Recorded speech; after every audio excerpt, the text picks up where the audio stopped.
say the prayer, and then we're going to say the pledge together. And then I'll pass it off to Shane Calvin here. So if you would bow your head. Dear Lord, here we gather together for muster.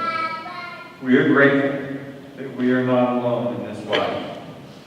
We are thankful for our Aggie family, with whom we find support. Together we share life's good times and bad. We grieve over those who are missing this year. They were our friends, parents, children, brothers, and sisters. We are grateful for the ways they touched us and brought a little sweetness to our lives. We pray that our actions will honor their memory. In our hearts and lives, they will always be here. Amen. You would stand for the pledge.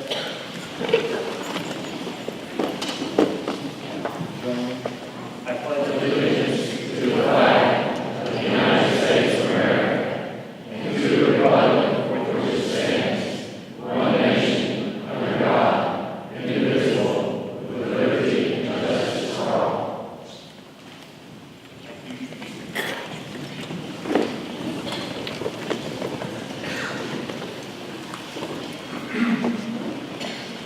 Howdy, Aggies. Howdy. My name is Shane Calvin, class of '82, and I'd like to welcome you to the 6th year of the Lake Highlands area muster. We are joined today by groups in almost all of the 254 counties of the state of Texas and over 300 musters worldwide. First of all, I have a few thank yous. I want to say thank you to Jay Stein and his crew for our dinner this evening.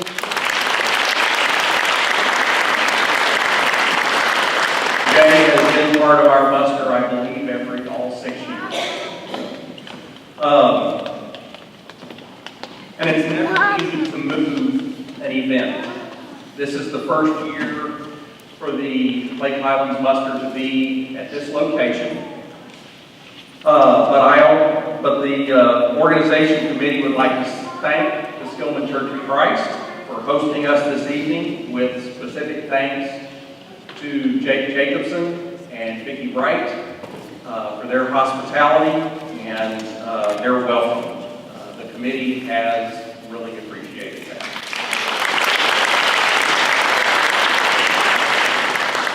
I'd also like to thank our organization committee. The committee consists of Carol Briggs Dunay, Katrina Hallman, Cindy Stover Miller, and Melissa Mobley. I also want to do a special thanks to our co-chairs, David and Lisa Briggs.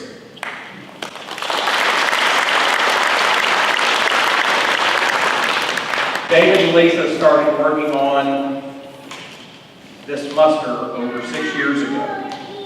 They've done a tremendous job organizing this event and providing us with impactful speakers each and every year. They have led efforts of this muster to provide scholarships for Aggie rookies. They have traveled to College Station on ring day to present rings to those that we are assisting. And each and every one of those trips and stories are special times for them. David and Lisa have been in contact with so many of you as these events approach every year. And I know personally that their lives have been deeply impacted by the stories of the Aggie families who have been honored at these gatherings. So David and Lisa, thank you.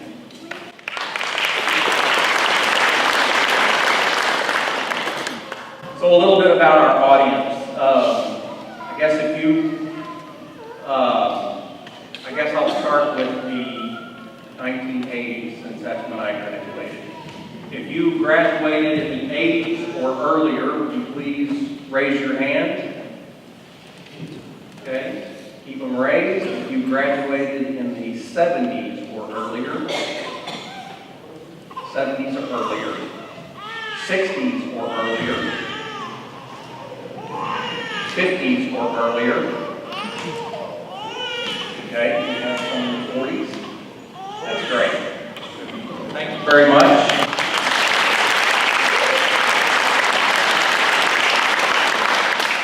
Regardless of when you graduated from A&M, we thank you all for being here to continue the Muster tradition. Muster is considered by many to be A&M's highest and greatest tradition.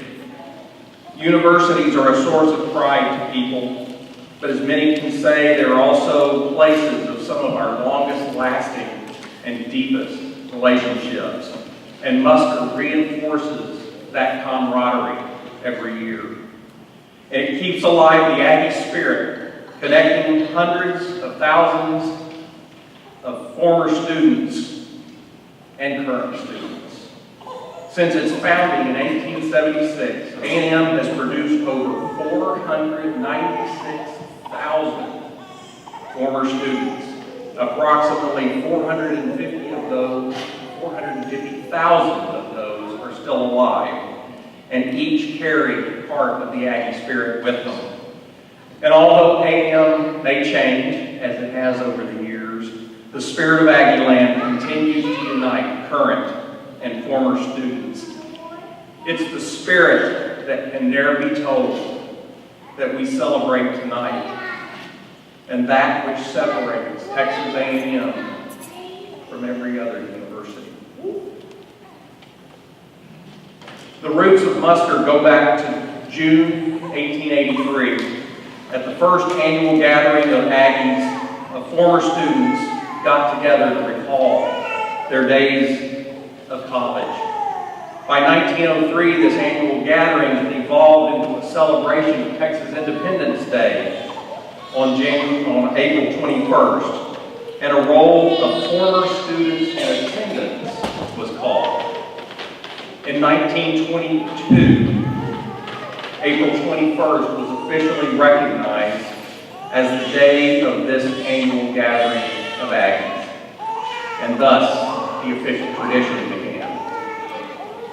In the 1920s, some San Jacinto Day gatherings on campus included a roll call of former students known to have passed away. In April of 1942, the most well-known Aggie Muster took place during World War II on the island of Corregidor in the Philippines. This gathering of Aggies was reported back to the U.S. by a United Press correspondent to a nation that was hungry for any good news about the war. The story captured the imagination of the country and helped boost American spirits. In 1943, the term Aggie Muster was coined by E.E. McKellen, and the ceremony was formalized and refocused on the memory of Aggies who had fallen. This year, Aggie Muster fell on Easter Sunday. And as a result, many of the gatherings, including this one, moved their time for the gathering. The Association of Former Students chose today to hold muster on the College Station campus, and that event is going on now, even as we speak.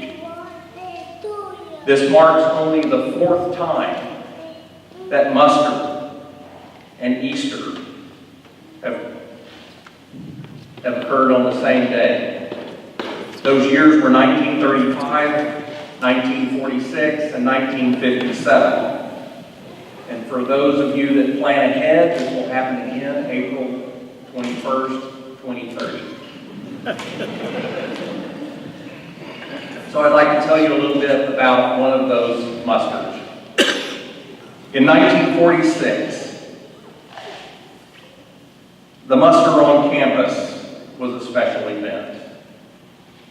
World War II had ended months before in September of 1945. So the 1946 muster was a homecoming celebration. College Station and the campus was flooded with what was estimated to be 30,000 Aggies and their families for a 3-day celebration. On the Saturday before muster, even though his time was in big demand with post-war efforts as the Army Chief of Staff, then General Dwight D. Eisenhower arrived at Easterwood Airport to speak at muster the next day. 20,000 Aggies greeted him. General Eisenhower and more than a dozen Aggies who had achieved the rank of general received honorary degrees that evening.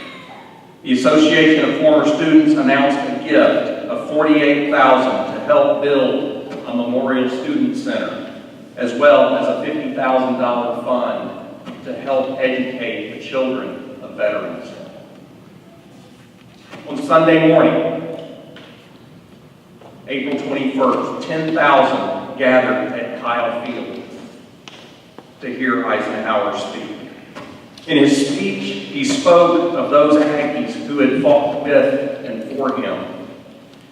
At the time of all Texas A&M's living former students, it was estimated that about half, or 20,000 Aggies, had served in World War II. 14,000 of those as officers. General Eisenhower spoke of the 7 Aggies who had been awarded the Congressional Medal of Honor, of the Defenders of Baton and of Corregidor. He said, "I can only feel a lasting admiration for the ROTC of Texas A&M. You have met the sternest of tests." That day, only 4 names were called. Lieutenant Thomas W. Fowler, Lieutenant Lloyd H. Hughes, Sergeants George Keithley, and Lieutenant Turney Leonard. The 4 men were among the Congressional Medal of Honor recipients, but represented over 700 Aggies that had given their life in the service of their country during 2 world wars. That year was a powerful reminder of how Texas A&M contributed to the war effort and the sacrifice made by former students. Today, the largest muster is conducted on campus where over 12,000 gather in Reed Arena to honor the fallen. Muster brings together more Aggies worldwide on one occasion than any event and keeps alive the Aggie spirit. I will now turn the microphone to David Briggs, our muster co-chair.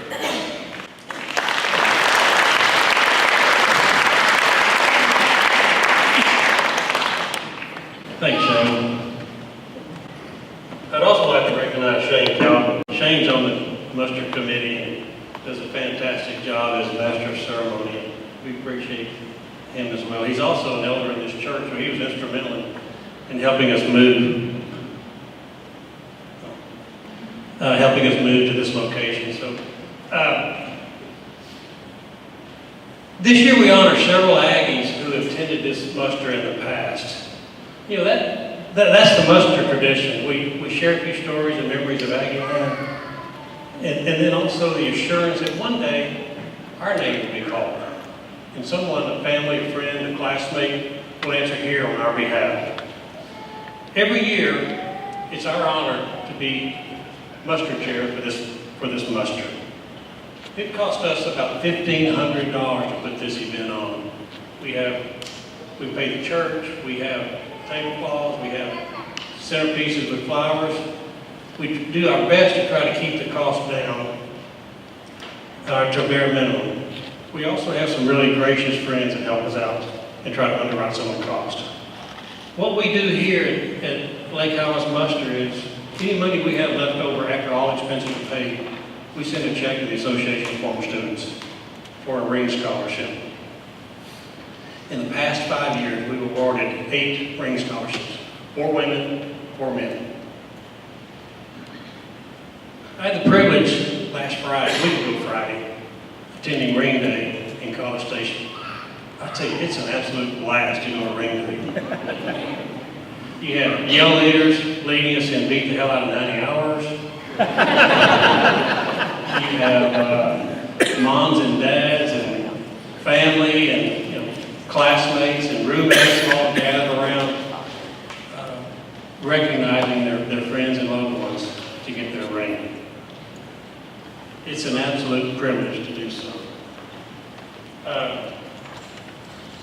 Let me read you a couple of thank you notes from students that we awarded rings. The first one is from Natalie Coleman. She says, "Howdy, Lisa and David.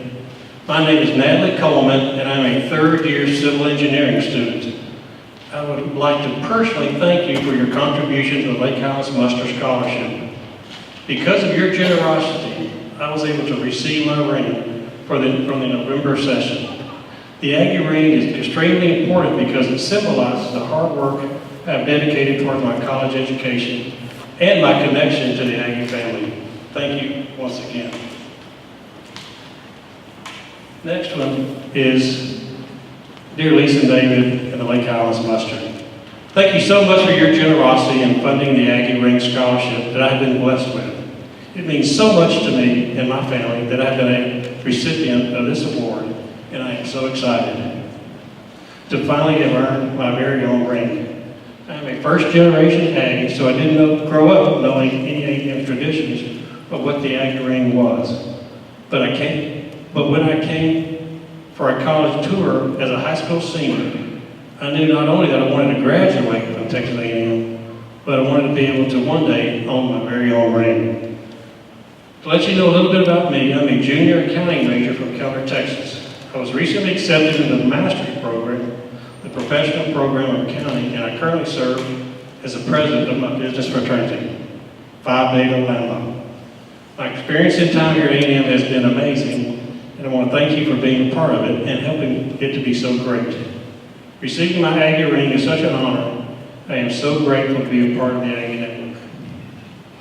The third one, I'm not going to read because this young student named Arash wrote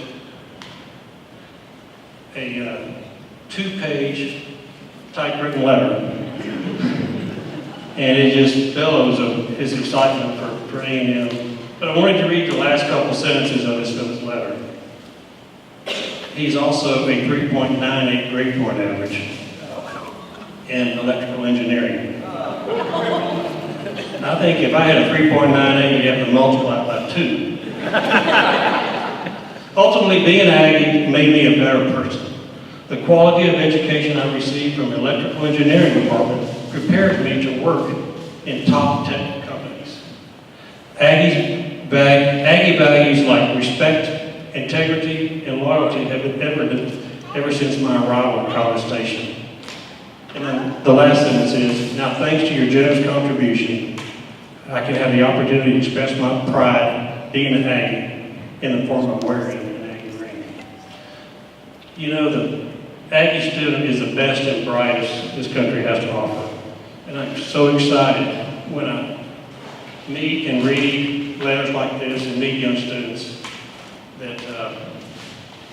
that keep our traditions alive. Everyone remembers when they received their Aggie ring. The luster, the weight, and the pride that existed of being an Aggie. Aggie students are the best. I want every Aggie to be able to wear an Aggie ring.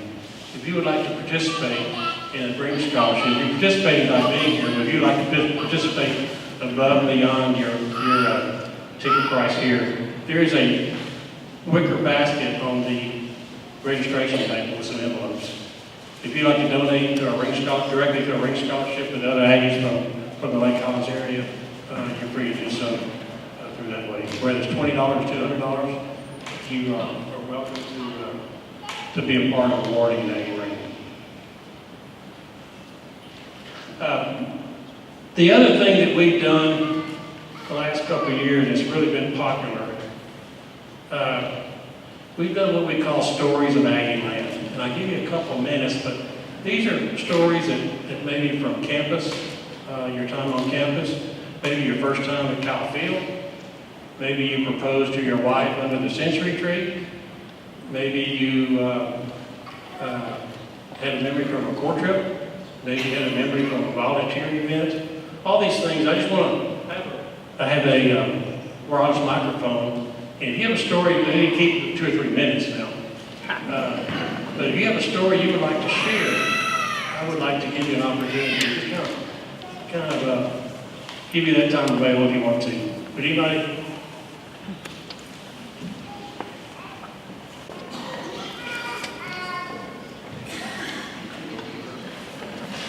Tell us your name and your class.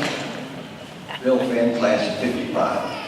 I went to A&M on a football scholarship from Denison, Texas, a little high school up there, and we only had about 11 people there, and we all played football. So I went down to A&M and met with the coach, Stadler, and then when we started practice, we had Ray George, and then later on we got Bear Bryant. Now, I wasn't real smart in academics, so I lost my scholarship after the first semester at A&M. And I got student jobs there to work. But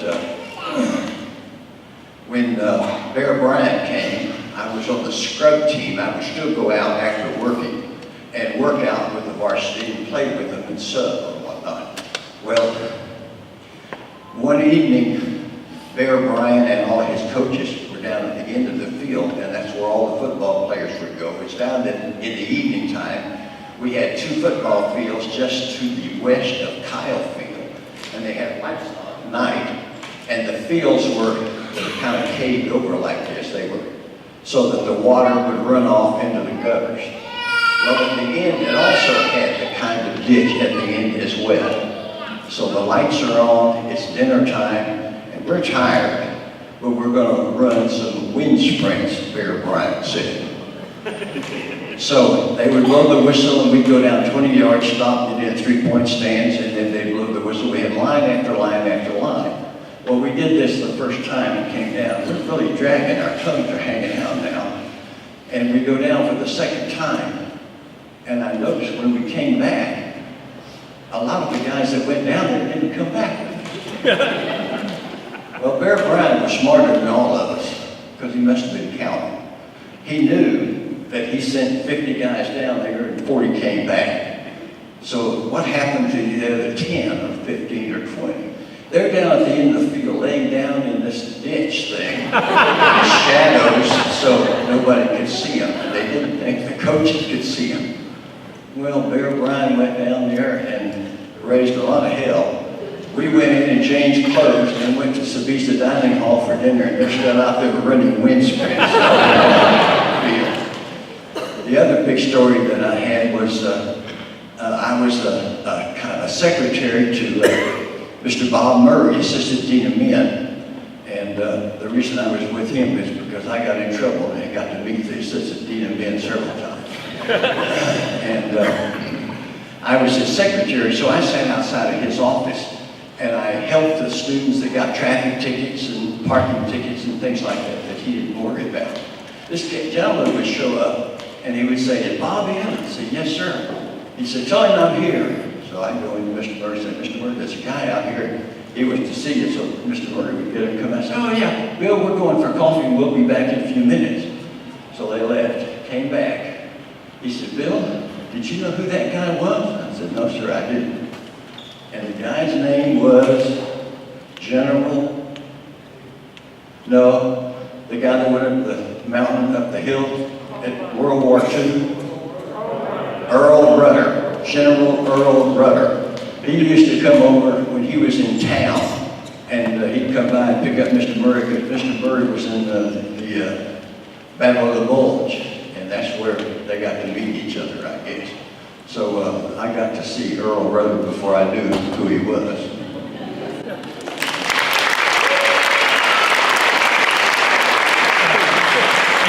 Anyone else want to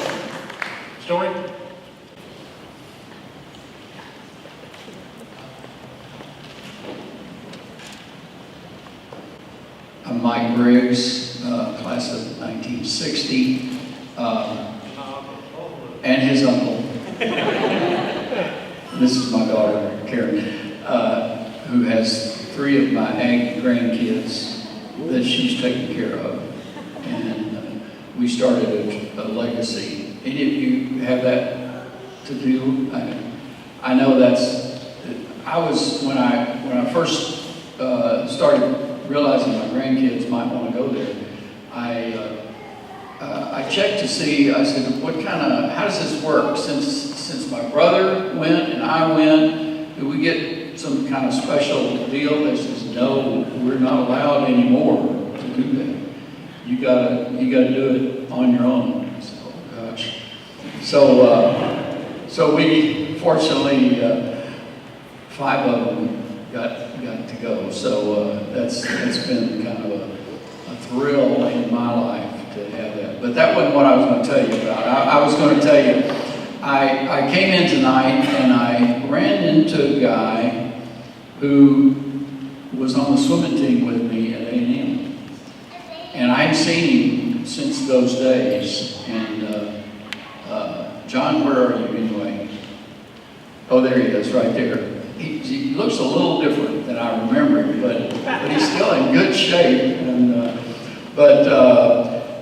one of the things that John will recall as well, the swimming facilities when we were there were not quite as elegant and fancy as they are now. As everything else is pretty much the same.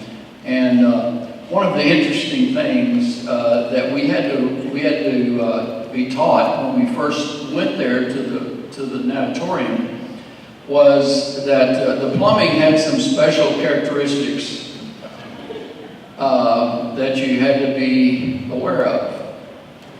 And there was whenever you used the toilet and you flushed it, you had to holler out real loud some word, I forget, or I can't repeat it here. Or otherwise, the people in the showers would come and just tear you up because you burn them bad. And but that's just one of the little things that we had to deal with back in old days. And plus, the other thing that I recall, and some of you older guys will, to see all these pretty girls running around on the campus is just something that you just can't imagine. Now, when we were there, just a bunch of old guys, and all had uniforms on. It was something else. But those are days that we'll remember forever. Thank you. This last one here. Hi, I'm Stuart Maxwell, class of '87, and I'm here with my family tonight. Our father, Jared Maxwell, class of '55, is in the roll call, and I want to share with y'all that he was an officer in the Student Y at A&M. Back in those days, the director was a man named Gordon Day. That's someone you might know when you were there. My father, during the summers, he would attend student-wide leadership conferences at different places around the country, and he heard about another college that was doing a program for incoming freshman students. And so he took that back to Gordon Gay and worked with the other officers of the student-wide, and they put on the first fish camp in 1954. So that's something we've always been proud of with my dad, that he was involved in starting fish camp at Texas A&M.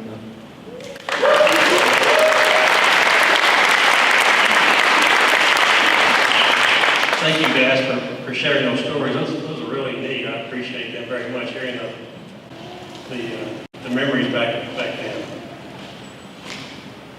Most of us in this room have memories of bonfire. Bonfire was said to be the burning desire to beat the hell out of TU. Bonfire burning was important, but it was not the most important aspect of that tradition. Bonfire was a symbol of pride. that we have for our school. It was the process. A band of brothers from first cut, locking arms with classmates, reg and non-reg, guys and girls, even sometimes faculty, sweat, the push, red pots, brown pots, white pots. Each of us have a memory of bonfire. As a kid growing up in Bryan College Station, I can remember bonfire when I was in elementary, going to bonfire when I was in elementary school. I remember the massive wedding cake structure in front of us. I can remember hearing the marching band from way off and listening to that drum kit. You know, all of us remember that. Still give me chills today. As a non-reg living off campus, I remember walking out to the Duncan drill field and asking if I could help. Suddenly I was carrying logs. Another memory I had was in 1980 when I was a sophomore at A&M. On the night of bonfire, it snowed. It was the coolest looking thing, I can still remember it. All that changed in the early morning hours of November 18th, 1999, when the stack fell. On the stack, there were 58 students. 27 were injured that night. 12 were killed. I don't know why we ask ourselves, but it's really surreal why Texas A&M, there were 12 students that died that night. I was in a hotel room in St. Louis, Missouri when I woke up to the news broadcast. I settled into my bed with a nauseous feeling in my stomach. My meetings had ended and I flew home that night. The next day, Lisa and I packed up the car and drove to College Station. Our son was 10, our daughter was 7. We arrived not knowing anything what we would do, only that Aggies were hurting and we wanted to be there. By the time we arrived, hundreds of Aggies had left flower arrangements along the temporary fence. Many Aggies had even left their class ring next to the crosses that were there. It was a very emotional for all of us. Caleb Hill, class of 02, was one of the 27 injured on the stack that night. He is here tonight as our muster speaker. His wife Krista, his dad Charles, are here with him. We are honored that Caleb joins us. Please welcome Caleb Hill.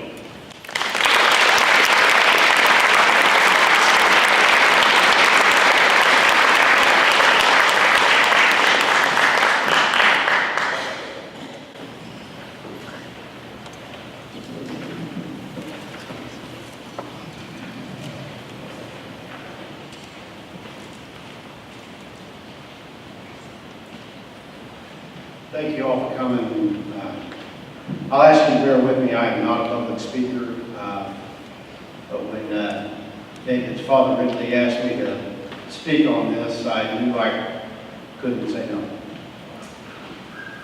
Tragedy and loss have a unique way of searing themselves onto the memory in a way that unifies those who have experienced it. Every generation has their unifying memory of where were you when. Depending on your generation, that question may regard the attack on Pearl Harbor, the assassination of JFK, the Challenger shuttle disaster, or the attacks on 9/11. On a smaller scale, families can also endure the same experiences of loss and tragedy that will either pull them apart or bring them together. The Aggie family is no exception. On November 18th, 1999 at 2:42 a.m., the Aggie bonfire collapsed, taking with it the lives of 12 and injuring 27, and forever changing what it meant to be an Aggie at that time. The question for the Aggie family became, where were you when you heard the stack had fallen? I'm blessed enough to say that I was on the stack that night, and I was injured in the collapse. Now you may ask why I say I am blessed to be able to say that. I say that I can tell you honestly that it is because of this tragedy I have been privileged to see the Aggie family at its purest and best. I'd like to share with you some of that experience tonight if you'll bear with me. My experience with the Aggie bonfire started in the fall of 1991. One of my cousins was a freshman in the Corps Cadets, and had invited us to watch the bonfire burn as he was on perimeter guard that night. To an 11-year-old boy, that stack loomed larger than life. When lit, the flames appeared to reach all the way to heaven. I knew instantly that I had to be a part of it somehow. When the last core trip was read, it sent chills down my spine. It still does. Was it possible that I could even be a part of something so incredible?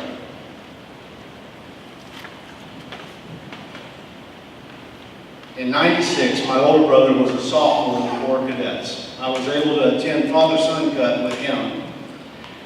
That only sought to cement my desire to be a part of Bonfire. I saw the camaraderie and the spirit that was developed through the blood and sweat of cut, and the fever in my blood for that brightly lit stack of logs was kindled even higher. In the fall of 1998, I became a proud member of Company K2, the Corps Cadets. I was finally able to work on my first bonfire as a student. I was able to say, I'm a part of this. This is mine. We were the hardest charging, most red-ass bunch of bald-headed fish to ever hit campus. Or so I thought at the time. When time came for cut, we hit the woods with the same gusto. I quickly began what we called in my family the bonfire plan for academics. A semester on bonfire, followed by a semester on scholastic probation,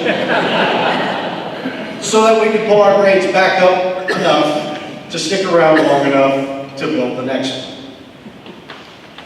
Bonfire 99 began much the same way. As a sophomore, I was just excited that I would have a lot more freedom to work on stack and cut than I did as a freshman. While I didn't make every shift, I was there as much as possible. There was no place on campus that I would rather be than on stack.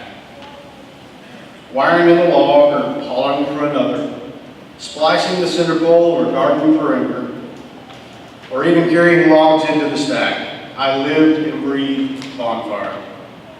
My favorite place to be in the whole world was way up high on a stack in a swing. Looking out over the polo fields became my happy place. That's where I found myself on the night of November the 17th. My outfit was not scheduled to work the first shift, but of course I went anyways. Throughout the course of first shift, I was able to work, trade, and cajole my way into a fourth stack swing. That was the highest level of stack open at the time. When midnight came and first shift ended, my outfit was scheduled to work second shift. We had 3 or 4 sophomores come out, and several of our freshmen. It was unusual, but I don't remember any of our upperclassmen coming out that night. As such, I did something I'd never before done while working on stack. I moved down to a first stack swing from fourth stack, so that I could keep a close eye on my group of fish wiring in balls. The young man I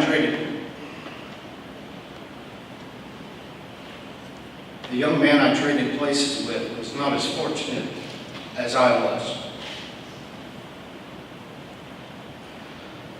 When stack fell, I remember first feeling a sharp tug on the rope that attached the swing I was in to the top of center pole. I looked up thinking someone above me was pulling on the line to either mess with me or get my attention. I'd gotten to know most of the red pots as well as a bunch of the regulars who worked a lot, so this was not unusual. As I looked up, I heard a snapping, popping sound like a loud crack and saw the top of center pole moving away from me. As it did, I was violently pulled upward and shoved headlong into the stack. I threw up my arms and my hands to try and stop myself from headbutting the log directly in front of me. I headbutted the stack anyways, breaking my own arm, my nose, and losing my glasses. The next several seconds were a whirl of tumbling, rumbling, dust, screams, and pain. When I stopped, I was no longer sitting in the swing, but now the board seat of the swing was now on my back with the ropes under my arms. I was now on the northwest side of the stack, facing outward, and still about 12 to 15 feet above the ground. I couldn't see anything clearly and my head was a fog. Two of the students climbed up to where I was and pulled me down. After they got me on the ground, they laid me down and one stayed with me while another went to go see where else he could help. Laying on my back, looking up, where the stack should have been, now stood a jumbled, slumped heap of logs.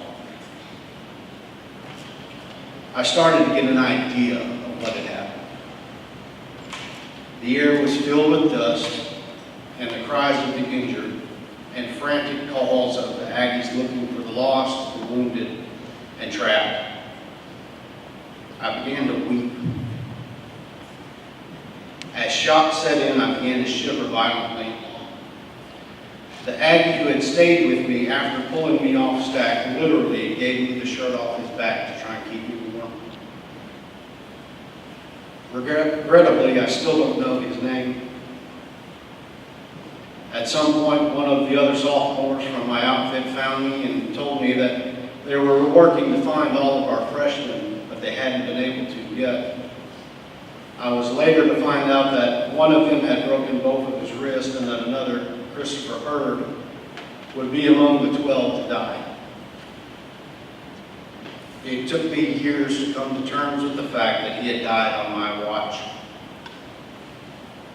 My brothers were both living together off campus, and one of them was awoken to a phone call in the middle of the night. It was one of my older brother's friends and a fellow former pod. He told my younger brother that, quote, "Stack has fallen, Caleb was out here, and we can't find him yet." I can't imagine what that call felt like. And then he had to call my parents to relay that information on. When the ambulances started to arrive, I got another clue as to how bad this was going to be. When they started loading us two at a time in the ambulances, I spent the rest of the night in the ER on a gurney in the hallway, tucked off to the side. The rooms were full of those people in worse shape than I. I remembered frenzied nurses and doctors running back and forth. All I could do was pray that it wasn't as bad as I knew it already was. I remember at one point the doctor handing me a phone. My dad had called the ER trying to get an update on my condition as he was driving in to College Station. The law, however, prevented the doctor from even telling him if I was a patient or not, much less my condition. So the doctor handed me the phone to, quote, confirm he is who he says he is, and let me talk to my dad. Now that I'm a father, I realize that my doctor that night must have been a father too. After finally getting some x-rays on my wrist, they put me in a temporary splint and released me to see an orthopedist at my convenience. And they sent me home. I went to stay at the duplex my brothers were staying in, and one of my brothers went to a local pharmacy to fill prescriptions for the pain medication I'd been given. When he came back a few minutes later to pick up the prescription, he was told that someone had recognized my name from the news coverage and paid for the medications. Again, I still don't know who they are. It was now the morning of November 18th, 1999. The phone networks in College Station were hopelessly flooded and overwhelmed to the point of collapse. Media and students alike had both descended on the polo fields. Eventually, there would be as many as 50 satellite trucks around and on the polo fields. The students came hoping to help, or at least be close to lend support. The football players, upon hearing the news, canceled practice and came to the polo fields for the same reason. These giants of men could provide much-needed muscle power when it came time to move out the larger logs that had already been pulled off of the stack. As the experts from Texas Task Force 1 led the operations to try and pick apart what had become a several-ton pile of pickup sticks of approximately 5,000 logs. They several times would drop extremely sensitive microphones down in between the logs with the hopes of hearing sounds indicating survivors and trying to pinpoint their location. They would pass the word to the crowd, asking for quiet to prevent interference with the microphones. Picture, if you can, a massive crowd of hundreds, eerily quiet and perfectly still. Silent tears and silent lips moving in prayer. Blood drives around town had lines out the door and around the corner. People who had stood in line for hours only to be turned away when they had to close the doors at the end of the day came back in line bright and early the very next day. One local cell phone vendor brought several phones and a truck to the polo fields and got the media to plead with any students who hadn't been able to reach their loved ones to let them know they were okay to come to his truck and use one of his phones to do so. Hundreds of students reached frantic fathers, mothers, and other loved ones through this businessman's generosity. He collected not 1 cent for his kindness. At one point, it was made known that some of the rescue workers had complained about the cold, having rushed to the site in the middle of the night, not expecting a 24-hour ordeal.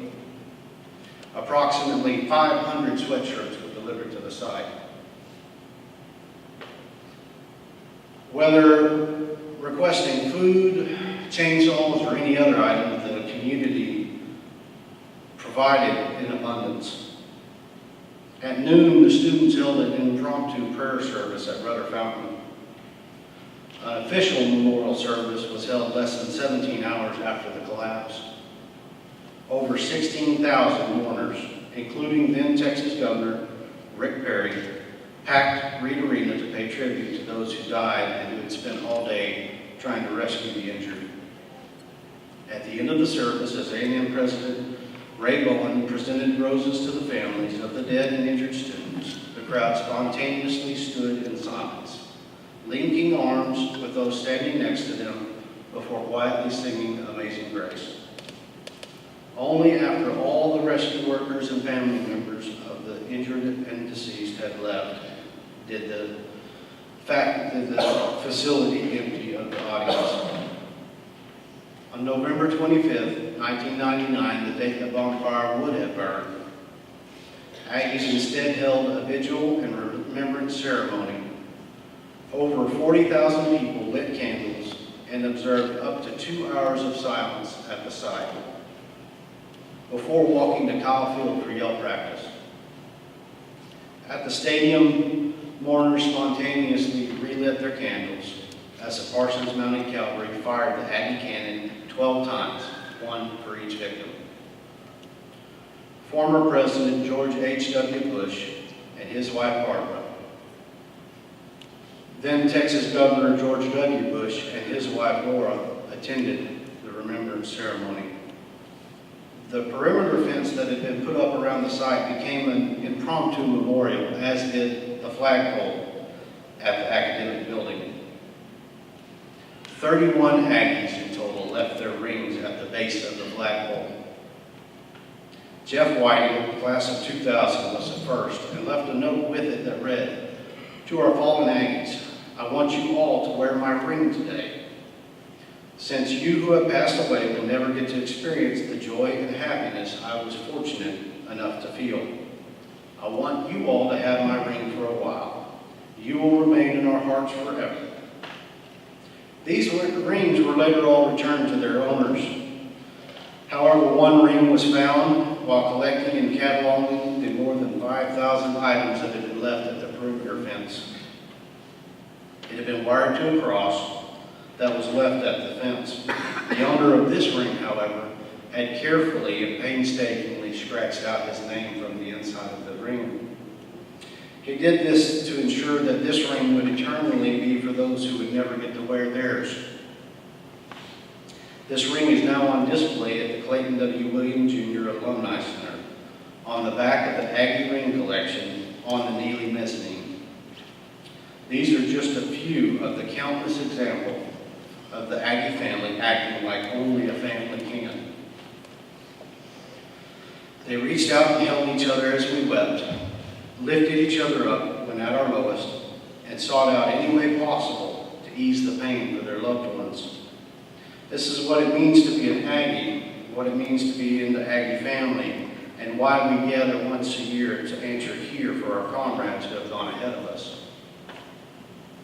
But when I found out that Chris Hurd had died and that Will Harlan had been injured, both freshmen under my authority and care, per the structure of the Corps, I was devastated. Honestly, to this day, I still am. Through the years, many people have heard my story and told me that God has a plan for you. For years, these words infuriated me.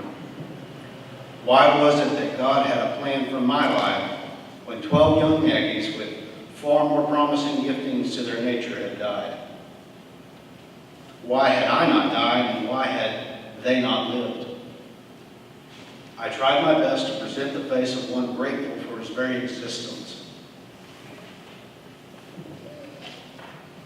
But deep down, I was angry. I was angry with God for choosing me and not one of them. I was angry with those who seemed to suggest, however innocently enough, that I should make something more of my life than what it was. This burden weighed down on me until I spiraled inward and downward. And in the next 2 semesters at school, I became the one who the bartender knew his order before he got to the bar. I would rather sleep in than go to morning formation, and to go to class, forget it. Small wonder then that my GPA soon dropped like a stone, and I realized something had to be done. Through the grace of God and my academic advisors, I was able to negotiate withdrawal from the university. Instead of the semester with a GPA of less than 1.0, that would have meant my failing out of school. My academic advisors made it possible for me to later come back and complete my degree at a time where I didn't care what became of me. I thank God for them. In the fall of 2000, I moved back home with my parents. At the time, they lived in Terrell, but soon moved to Paris, Texas. I am ever grateful for this. Because many Christians quote Romans 8:28, where it says that through God causes all things to work together for those who love Him. Well, when we moved to Paris, I started back to school at the local junior college. At the Baptist Student Mission Bible study one night, I laid eyes on a beautiful young woman who at first sight I wished I could marry. I say I wished I could marry because I knew immediately that she was out of my league. However, this year we celebrated 13 years of marriage and almost 19 years since we met. Now, I don't believe for a second that God caused such a horrible event so that I could meet my bride. However, I choose to believe that my marriage is a perfect example of God using the most horrible of the life and world around us to bring the best, and His plan to redeem a broken world through the pain around us. Through the woman who was to become my bride, I would gain the courage to return to A&M and finish my degree. Before I went back to school and finished my degree, there were some who doubted I could or would even go. I know this because I was one. Fortunately, there were a lot of people, including some wonderful old Ags, who did believe in me, and they pushed me. They pushed me to go back and finish what I had started. I returned to College Station in the fall of 2002. The buddies I had from the Corps had already graduated or were in their 5th years. As such, I chose not to return to the Corps, but instead focus on my academics. Now, I regret that I never got to have my senior boots, but I got my ring, and I got my diploma, and those mean so much more. The ground was broken for the Aggie Memorial Bonfire Memorial in October of 2003. It was completed in time for the dedication on the 5th anniversary of the collapse in 2004. design chosen was one of nearly 200 submitted designs. The memorial is comprised of 3 parts: the Tradition Plaza, the History Walk, and the Spirit Ring. The Tradition Plaza is marked by 2 tremendous slabs of granite, one carved deeply with "There's a Spirit Can Ne'er Be Told," and the other with the words of the poem "The Last War Trip," which was traditionally recited at Bonfire. These monoliths of granite serve not only to set the tone with the poem etched deeply in the face, but also to block out the hustle and bustle of the campus and world which you leave behind when you enter. From here you enter the History Walk, a long gravel path lined on one side with low, bench-high course of granite stones. It begins with a stone marked 1909, the year of the first Aggie bonfire. From here, the course of low stones continues, one for every year from 1909 to 1998, each with a notch 11/12 of its length, symbolizing the November, the month in which bonfire burned. Amber lights placed in the notches light the path at night with a muted glow reminiscent of firelight. The course of stones is interrupted only once, in the year that would be 1963. This stone is instead a black, low slab, honoring the year that JFK was slain. That year, Aggies painstakingly took apart the bonfire log by log in his honor. Then head yell leader Mike Marlowe is quoted as having said, "It's the most we have, it's the least we can give."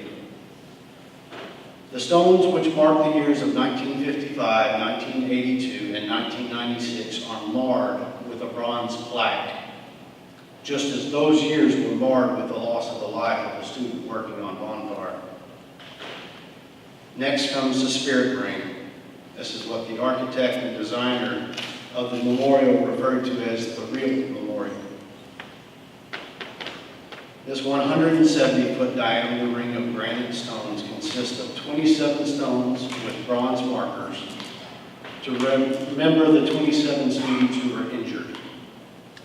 The markers and the stones are left blank to also memorialize those students injured in previous bonfires.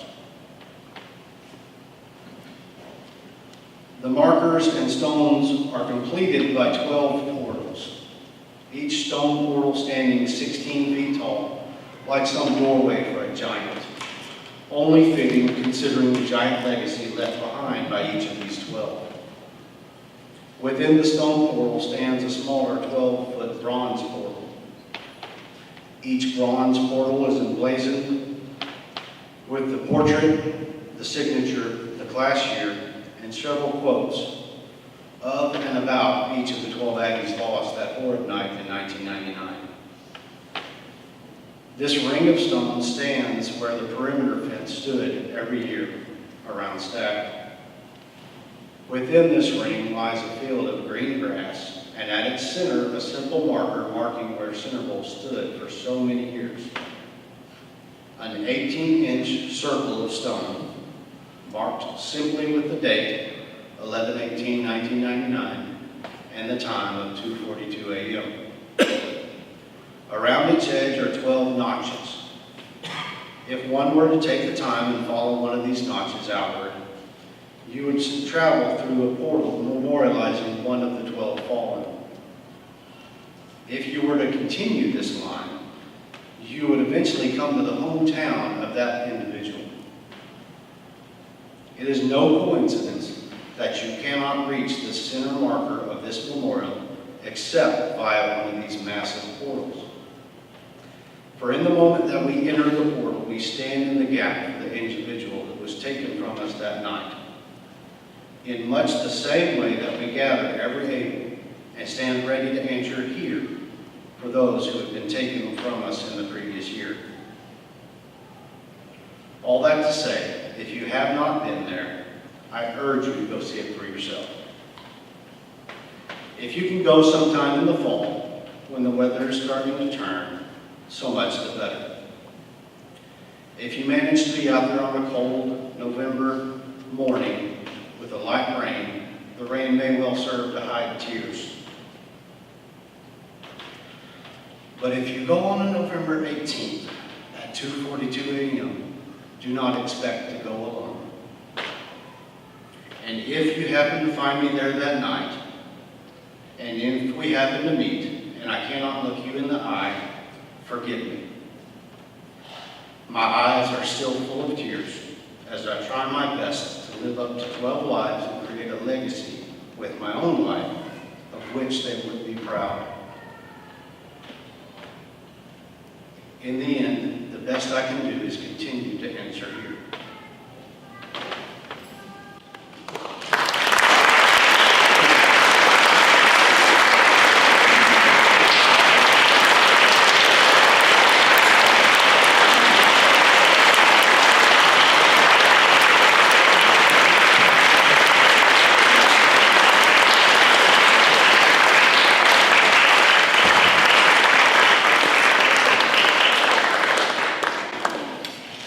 All I say is, wow. Thank you, Kevin. Thank you so much.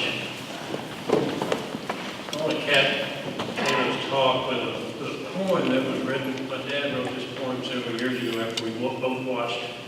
There's a documentary called A Burning Desire. Some of you may have seen it. It interviews a lot of faculty, some of the football players. We watched that movie and just could not have a dry eye. After watching that, my dad penned this poem, and it's very appropriate. It's written as if he were in heaven. The title of you from up here. Years ago, I searched for a school, one that taught of books and following the rules. Of all the great choices available to me, there was one that stood out. It was plain to see. A&M was my choice, and ag I became. I learned the traditions, I wore the great grain. But the greatest reward, even beyond my degree, was all about spirit. I can't explain it, you see. We say it's a spirit, can ne'er be told. It creates great traits, like the brave and the bold. It gives us reason to stand and be proud. We've never been licked, and we'll shout it out loud. Throughout my life, it was important to me that everyone knew that's an Aggie they see. Life is over now. I've fought the good fight. With Ags all around me, we'll see no more night. Heaven's a great place more than Aggies, you know. Yet we're easy to spot. Our rings make a show. I guess it makes sense that so many are here. We took a firm stand. God and country are dear. When I got here just a short time ago, I was thrilled and excited. My heart was aglow. I must admit that I was taken back when I saw those 12 kids who died in stack. I understand now why God called them away. He decided with Jesus. Some heard them say, we need some good people to work and to sing. If they'll come up here now, they can still wear their ring. Okay?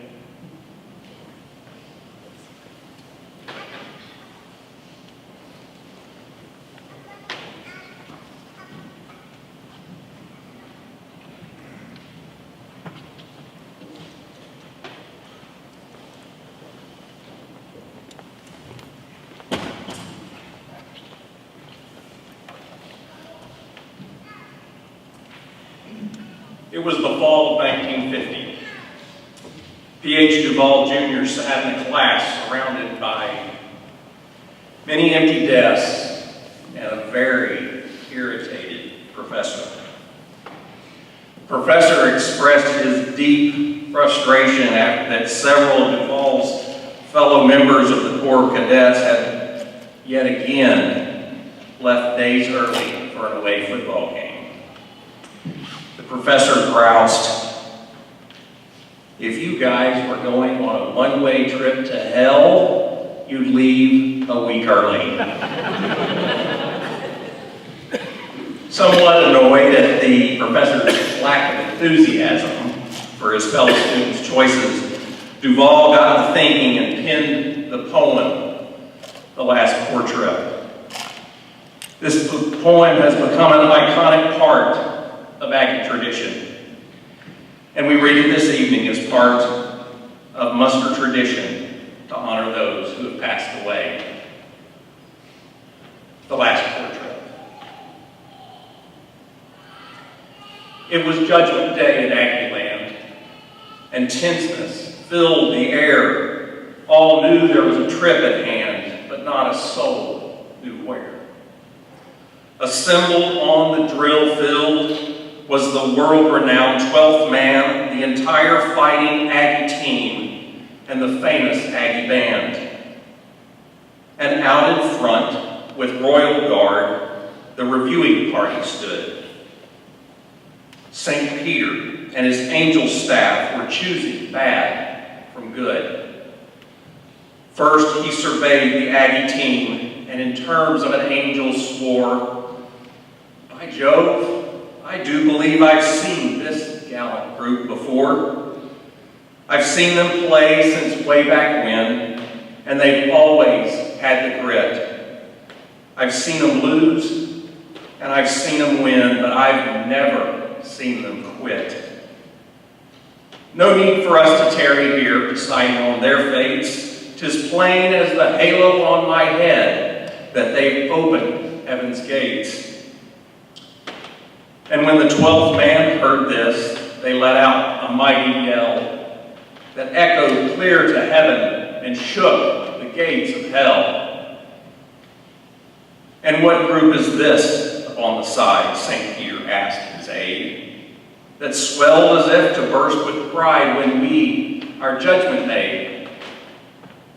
"Why, sir, that's the Corps of Cadets that's known both far and wide for backing up their fighting team, whether they won, lost, or tied."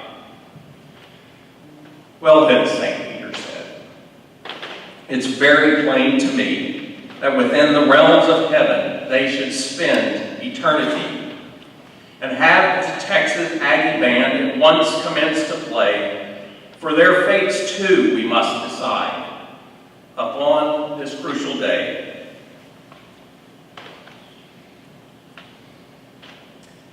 And the drum major, so hearing, slowly raised his hand and said, "Boys, let's play the Spirit for the last time in Aggieland."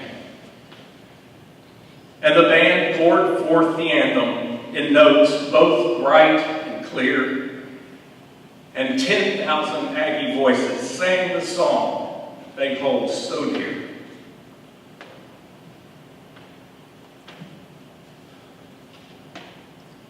And when the band had finished, St. Peter wiped his eyes and said, "It's not too hard to see. They're meant for paradise." And the colonel of the cadet corps said, as he stiffly took the stand, "It's just another corps trip, boys. We'll walk in behind the band."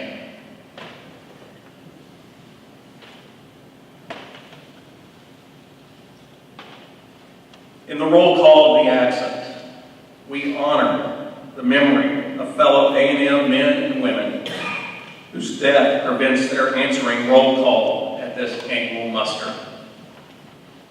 This tradition was described by Dr. John Aston, class of 2006. Excuse me, class of 1906. In his poem, "The Roll Call for the Absent." The last verse states, "Softly call the muster, let comrade answer here. Their spirits hover round us as if to bring us cheer, and mark them present in our hearts. We'll meet some other day. There is no death, but life eternal for heroes such as they." At the request of the Association of Former Students, this year's roll call includes the names of former President George H.W. Bush and former First Lady Barbara Bush, who we all know developed a deep and abiding relationship with Texas A&M. It is also the tradition that the names of any Aggie killed while on active duty military assignment be called at all musters. This year we include the name of Sergeant Charlton Franklin Clayton, who died while deployed on active duty with the U.S. Army National Guard. It's at this time I'm going to ask you to stand.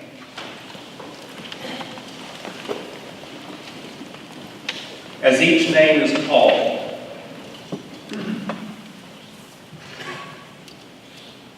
the comrade will answer here. Candles are set for each honoree and will be lit. After the roll call, silver taps will be played. The lights will be turned back on, and I'm going to suggest at that point that you close your eyes momentarily as the lights flicker and relight the room.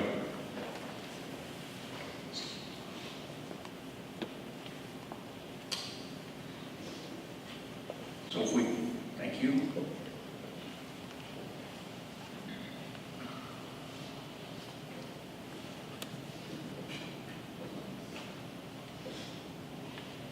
Barbara Bush.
President George H.W. Bush.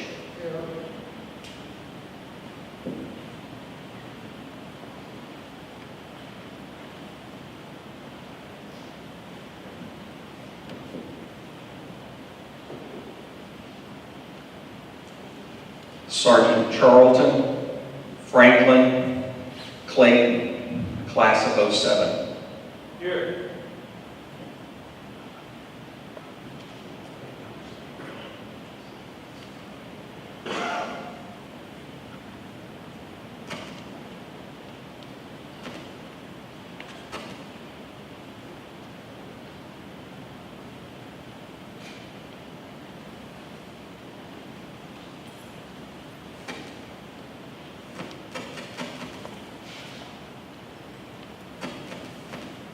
Alan M. Curry, class of 49.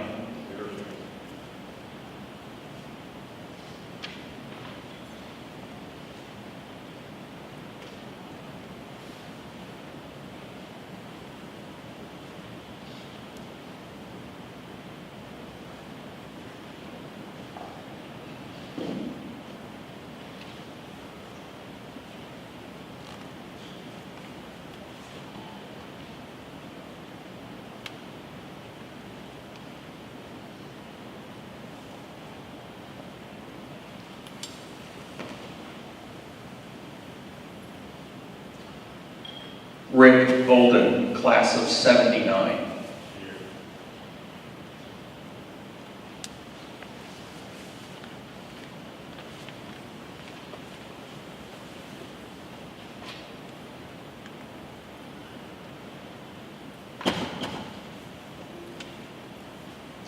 Jim Gregory, class of 49.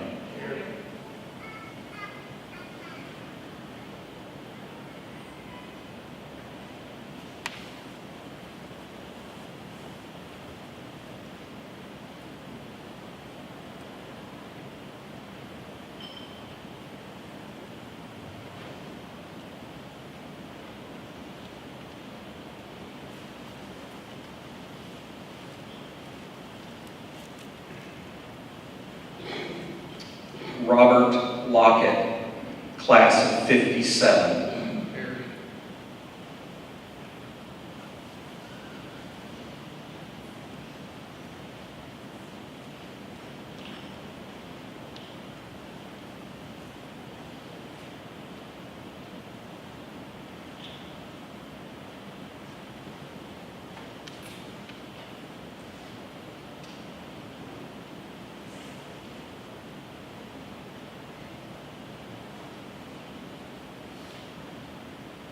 Clarence Mason, class of 67.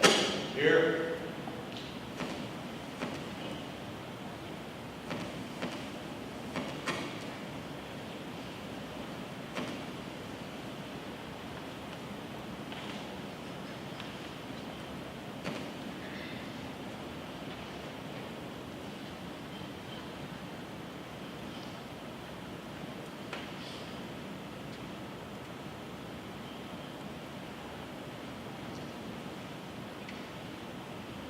Dr. Garrett Maxwell, class of 55.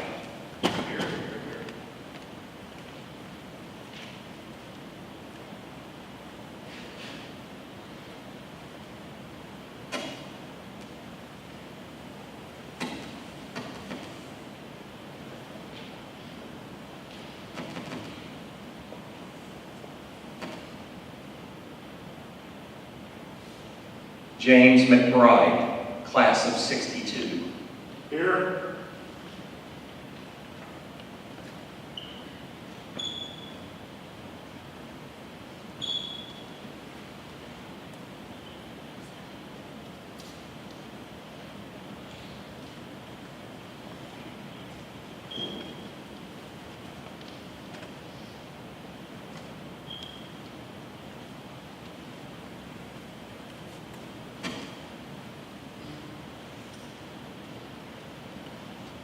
Reese Joel Ridout, class of 62.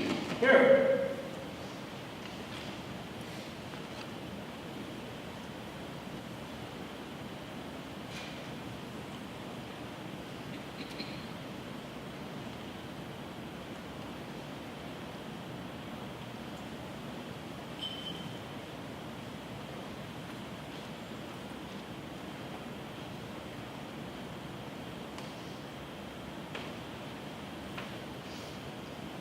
Lee Robertson Jr., class of 73. Here.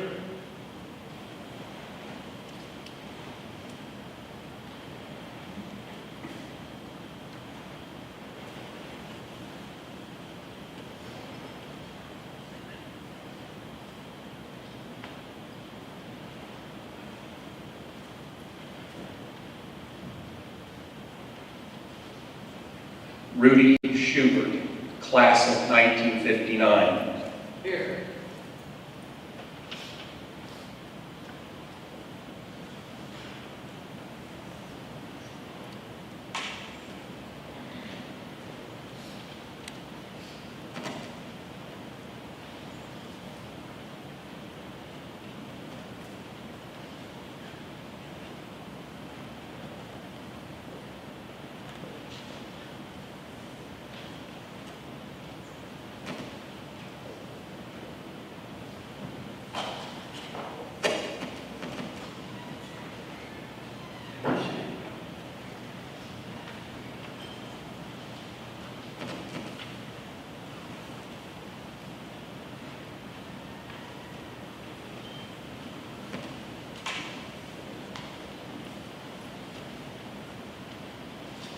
Robert Strobel Jr., class of 81.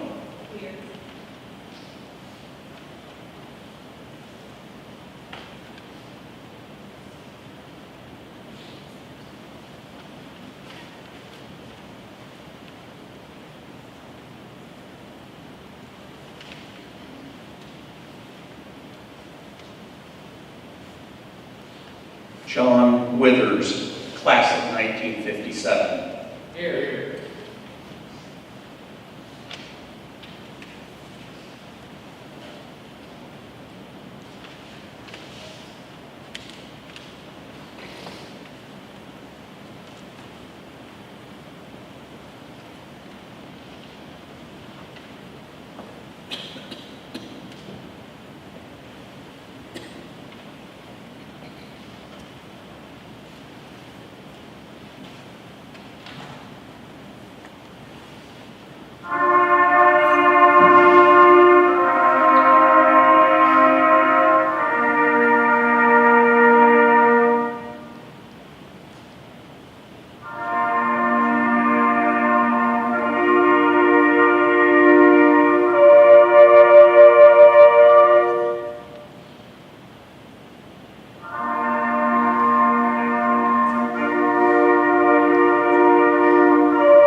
The 2019 A&M muster for the Lake Highlands area is now complete. I charge each of you to remain firm in your loyalty to your country and your God. Keep warm in your hearts your affection for each other and for our alma mater. This muster is dismissed until April 21st, 2020, and may God be with you all until we meet again. Thank you.